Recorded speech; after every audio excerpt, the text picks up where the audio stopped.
Hello, my dear students. In today's session, I am continuing with the lesson that is plant kingdom. In the previous session, we have learnt about the algae and their subclasses.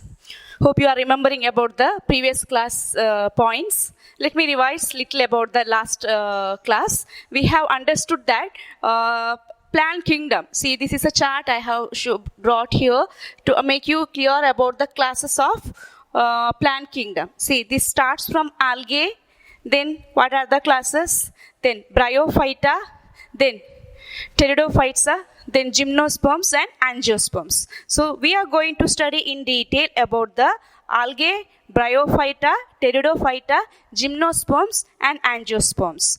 Algae, see, they don't have a true body, plant body structure, so it is called as thallophyta. Then bryophyta, little more advanced than this algae, but they don't have a true vascular tissues. Then pteridophyta is the first land terrestrial plants to possess the vascular tissues.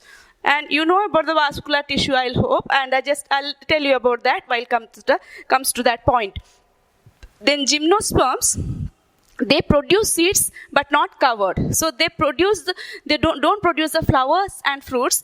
Instead, they'll produce the seeds. Then angiosperms is the most advanced, which produces flowers and fruits, and it is called as flowering plants. So our subclasses starts. We have understood about the algae and their features. So algae is one of the tiny group of plants, you know that, which can be seen everywhere. Like we can say it is a cosmopolitan in distribution. Can be seen in many places where the moist condition is more. And under algae, it has three subclasses. So what were the three classes of algae? They were Chlorophyceae. Then second class was the Phaeophyceae.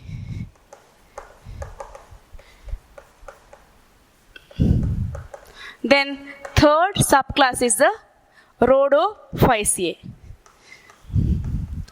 Now algae, you know, they are simplest form of plants and it is in the form of thallus. That means which don't have a proper plant parts, like it don't have a root, stem, like that structures are not clearly differentiated. So it is called as thallophyta, or it is simple thallus. Then also we understood about the algae, their variation in the size form.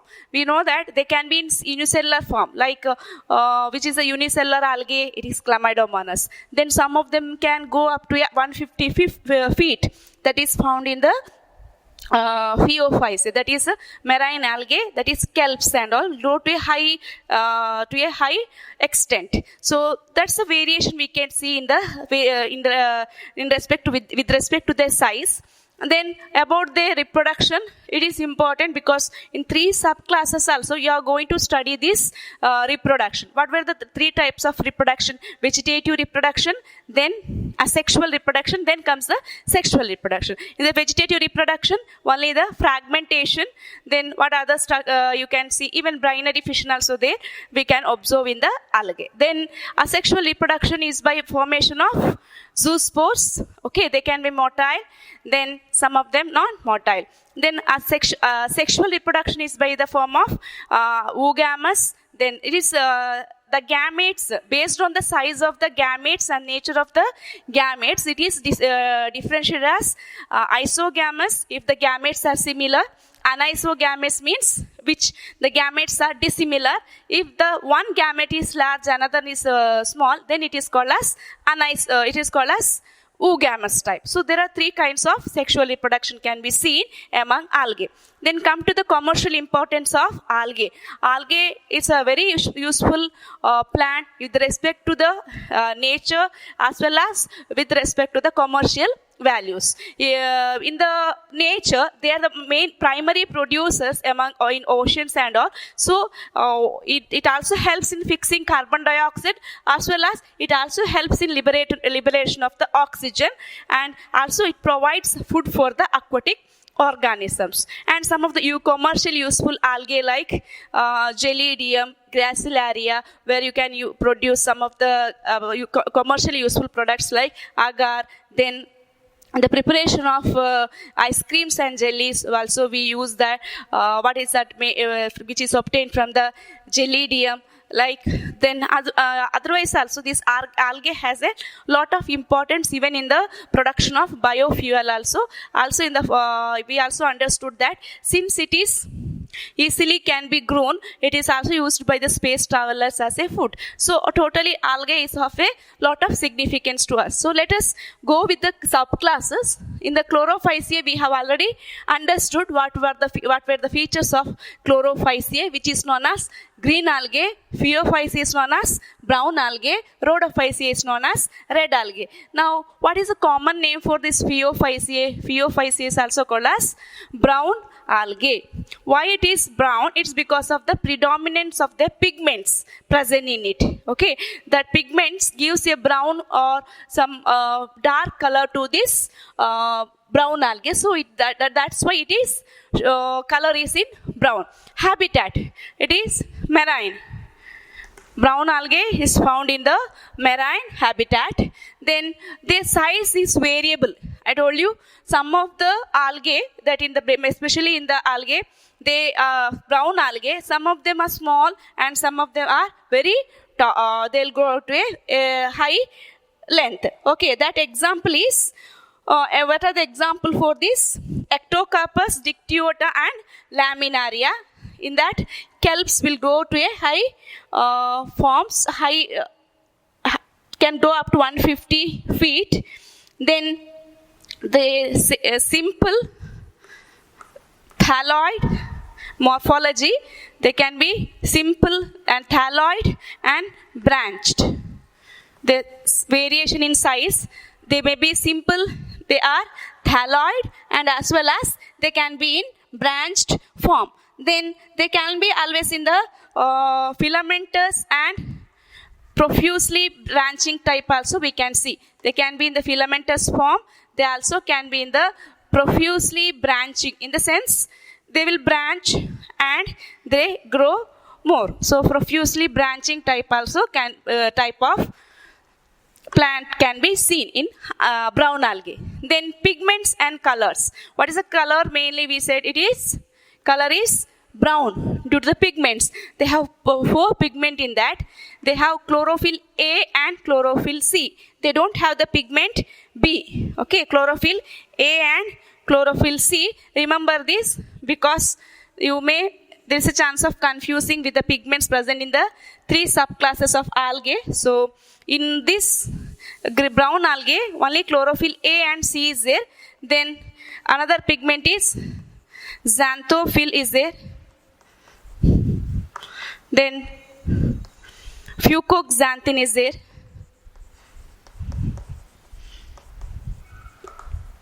So chlorophyll A, chlorophyll C, then xanthophylls, fucoxanthin, and 4th one is the carotenoids.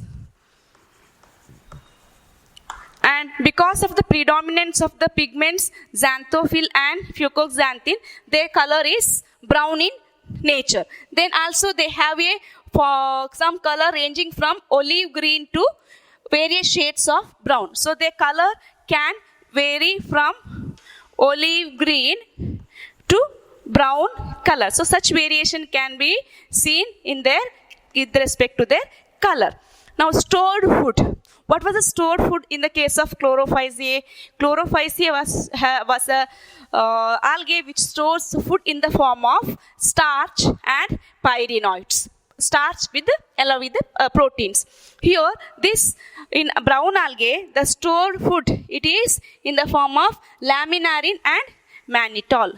What is stored food? It is laminarin and mannitol are the 2 substance, or the food is stored in this form. Okay, chemically they may have some variation among this form, so that's why it is named like that.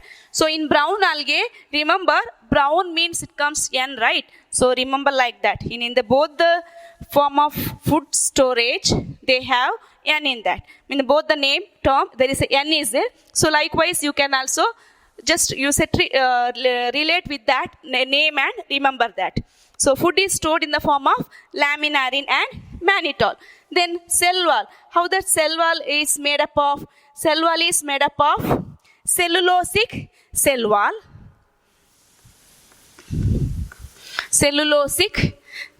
The cell wall is made up of cellulosic cell wall with a gelatinous coating of algin. Okay, if this is the structure of that cell of an algae, brown algae, okay, they have protoplast inside it is there. Then outside they have a gelatinous coating is there. Okay, this gelatinous coating helps for their survival in the tides and all. If the tides are there, or in sometimes unfavorable conditions when dryness comes more than all. So by the time this gelatinous coating help for their survival. So they have a cellulosic cell wall with a coating of gelatinous coating of algin. What is that? It is algin. So this is about their cell wall, that is cellulosic cell wall they have, as well as they have a algin. In case of chlorophyceae, it was pectin and cellulose. Their cell wall was made up of pectin and cellulose. Here it is, what were the two structure we can see? It is cellulosic cell wall and outside is covered by a algin. Then let us understand, so what is the purpose of this algin? It helps for them from drying. Then let us understand their structure, okay. So structure in the sense, their cell structure. Okay, this area is called as, this region of a cell is called as protoplast. So here the protoplast contains plastids and centrally located nucleus. Is it? So here in the protoplast means this inclusion, cell inclusions including nucleus. So here it contains, protoplast contains plastids, one of the pigment. Okay, you can see in the plants. Okay, then also a centrally located nucleus. This is their cell structure. Cellulosic cell wall with a gelatinous coating of algin and this protoplast. That means that cell inside it has a plastids, then also a centrally located nucleus. So this is about their cell wall and structure, cell wall. Let us understand their structure now. So please take down this completely. Now let me tell you about their structure.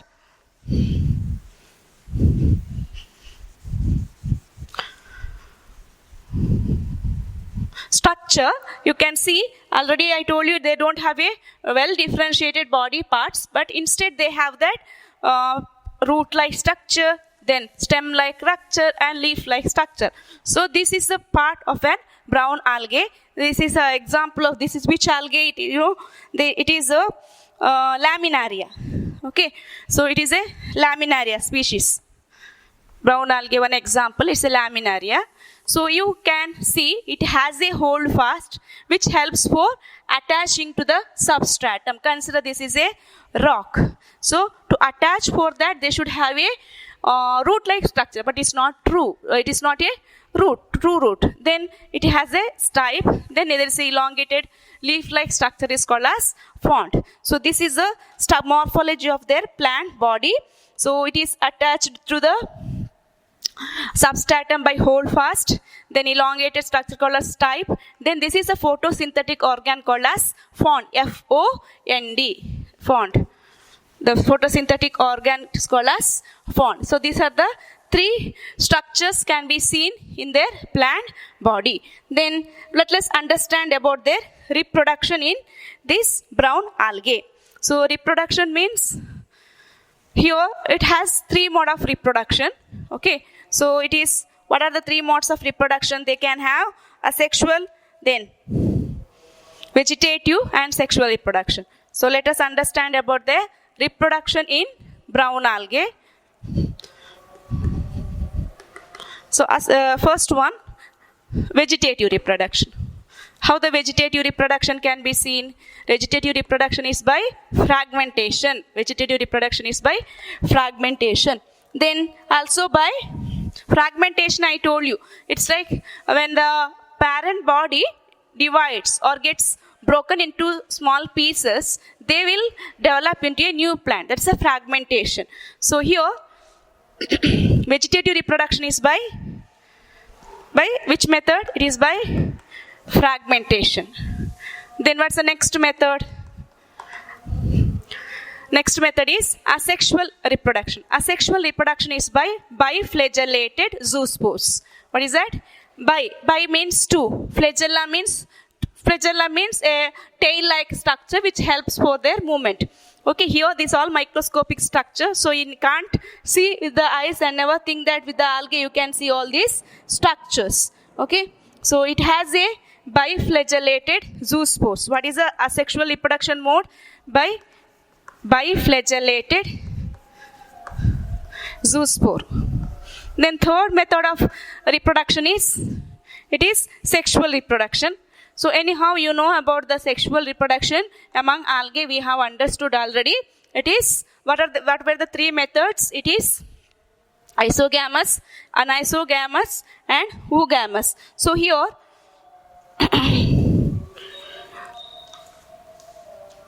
oogamous kind of in the I'll write just a short form of that. Okay, what are three methods? Anisogamous, then isogamous, then third one is the oogamous. Oogamous means where the fusion of the two gametes occurs, where their gametes, one will be large and one will be the small. So here the union of these gametes takes place within the water. That's why always algae will be found more where there is water. So this oogamous method of sexual reproduction, it takes place in the water where the fusion of male and female gametes takes place. There, about this biflagellated zoospore, the gametes, they have pure form of their gametes are in the form of pear shaped. Okay, the gametes are in the form of pear. Pear means the shape of that gametes. That's a biflagellated zoospore. They will be in the pear shape, having two flagella. Then oogamous, here the gametes are in the form of pyriform structure. The structure of the gametes, just about the shape of the gametes, it is pyriform in nature. So that is what about their all details about their habitat, morphology, and their reproduction. So let us move on to the next one. What is the next algae? It is red algae. Okay, so hope you got cleared about the brown algae. Brown algae, it is also called as Phaeophyceae, found in marine, and then it is reproduces. Before that we understood about the size, which can vary in the form of branched, filamentous, or profusely branching kind. Then their color is from olive green to brown. Why they are brown is due to the predominance of the pigment called as, what is the two pigment? Xanthophyll and fucoxanthin. Then food is stored in the form of laminarin and mannitol. Then next also we learnt about their morphology, the structure, which have a hold fast, which helps them to attach to substratum. There is a then stipe and photosynthetic part called as font. Then reproduction can be carried out by three methods also. In that, vegetative reproduction is by fragmentation, asexual reproduction is by biflagellated zoospore, where they are in the form of pear-shaped structures can be observed. Then sexual reproduction is in the form of, in the isogamous, anisogamous, and oogamous. And gametes are in the form of pyriform or pear-shaped, and they have laterally attached flagella. Then examples for this, what are the example? Ectocarpus. Okay, the example for brown algae, Ectocarpus, then Laminaria, then sargassum. You can observe in your, look into your textbook, and dictuta. There are 4 examples are given. You can collect more examples and can also observe their pictures if you have the internet, and you can just remember. If you have that picture in your mind, it will help you to remember clearly. So examples for the brown algae: Ectocarpus, Laminaria, Sargassum and Dictyota. Okay. Now in your textbook, you can see in the second line, you can see that there is a brown alga. Okay. You can see here in the second line. That is, what are the examples given here? You can see Laminaria first one. Second one is the Fucus and Dictyota, which shows the body parts about their font, then also about the stipe, hold fast. Next, about the red algae. Okay, it is one of the algae which is consumed more. Okay, which can be used as food. So we can name it as one of the largely consumed seaweed. It is a red algae, which is a largely consumed algae. It is largely consumed seaweed. It is a red algae. Or it is also known as, what's another name for this? It is also known as Rhodophyceae. Habitat. This is also marine. Rhodophyceae also, they are also marine, completely aquatic. Then what's the next? We can see common name is red algae. Next, let us understand about their pigments present in their body. What are the pigments present in this? They have pigment like R-phycoerythrin. What is the pigment they have? R-phycoerythrin. That gives a red color to their body. R-phycoerythrin. Then already I said they are marine. Then about their distribution, how they are distributed in water. They are mainly aquatic. They are just a marine. Completely they are marine. And there is one specialty is that they can be seen in the surface of water as well as the deep in the ocean also you can see. So they can be observed even on the top of the water as well as in the deep in the water. So they can survive both in the lighted areas as well as in the dark regions also, because in the depth of the ocean and all, light cannot penetrate. So in these two regions also they can survive. So that's why it is distributed, can be found in the warmer areas, occur both in the lighted regions as well as on the great depths in the ocean where little light can be penetrated. So that's what their distribution. They can be seen in surface of water as well as in the great depth where only little light can penetrate, little only, great depth also. This is their one nature, their distribution. Then let us understand about their morphology. Morphology means their body structure. So red algae, what are the examples for this red algae? What were the examples are? Yes, Polysiphonia, then Polytrichum. These are some of the examples for red algae. There, here, but this thallus of this red algae is multicellular. Okay, mostly their thallus is multicellular. So remember their pigment here, that just have to remember always their pigments. That's a question, one more question used to come from that. Name the pigment present in red algae, brown algae, or in the green algae. Such questions used to come more. And some of them will have a complex body organization, because red algae, it comes later after this chlorophyceae and phaeophyceae it comes. So little more advanced than the previous one. So they are having the complex body organization also can be observed in the red algae. Complex body organization can be observed in red algae. Then what else the features you can see? Then let us understand about their stored food. Food is stored in the form of Floridian starch. Food is stored in the form of Floridian starch.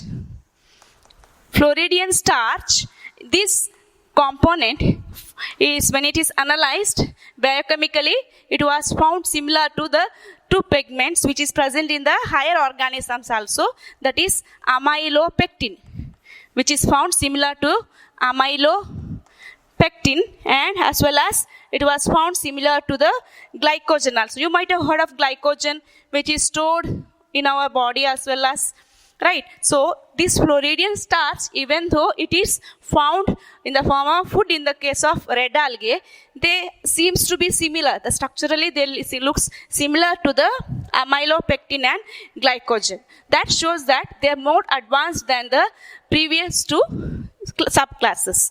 Then about their reproduction. Reproduction is again, what are the three types of reproduction? Again the same, vegetative reproduction by fragmentation. Then next is asexual reproduction, by which method it is flagellated zoospores, right?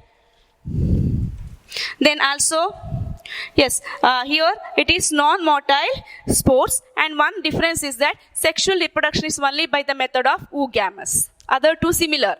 Okay, the vegetative reproduction is by fragmentation.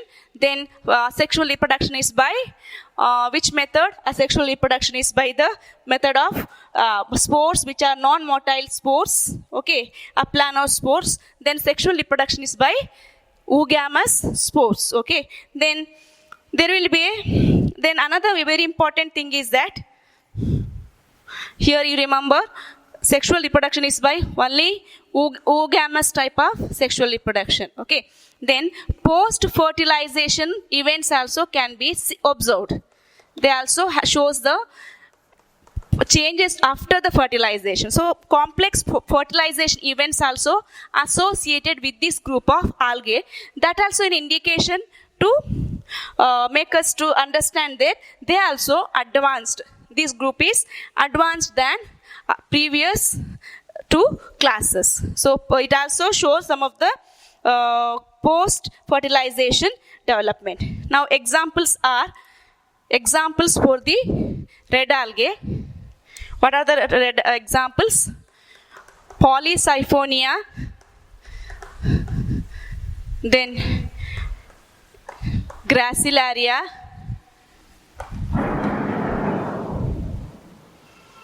then Porphyra, then Gelidium. These are the example for brown algae. Examples are Polysiphonia, Porphyra, Gracilaria and Gelidium. Okay, so let me tell once again about the brown algae. Brown algae, they found mainly in marine. Their pigment, what is the pigment found in them? It is R5-erythrin. Because of that pigment, they looks red. Then also their distribution, understood that they can be seen both in the surface of water as well as on the deep inside the water. So they can survive in the both the methods, even in the absence of light and even in the presence of light also, they can prepare their or synthesize their food. Then also they are multicellular and shows the complex body organization. Food is stored in the form of Floridian starch, which found similar to the amylopectin and glycogen, which gives an indication or which gives a clue that they are almost more evolved than other two classes of algae. Reproduction can be vegetative or by fragmentation. Asexual reproduction is by the non-motile spores. Then sexual reproduction is by oogamous type of reproduction, and they are showing the complex post-fertilization events. Then examples: Polysiphonia, Gracilaria, Porphyra and Gelidium. Now look into the table which is given in your textbook, and please note down all the points and study properly the subclasses of algae. Okay, this is one of the important topic where you can expect question from this area for your NEET as well, for your board as well as for your competitive exams. Hope you got clear about this session. In the next class, let me continue about the bryophyte. So keep learning. Thank you.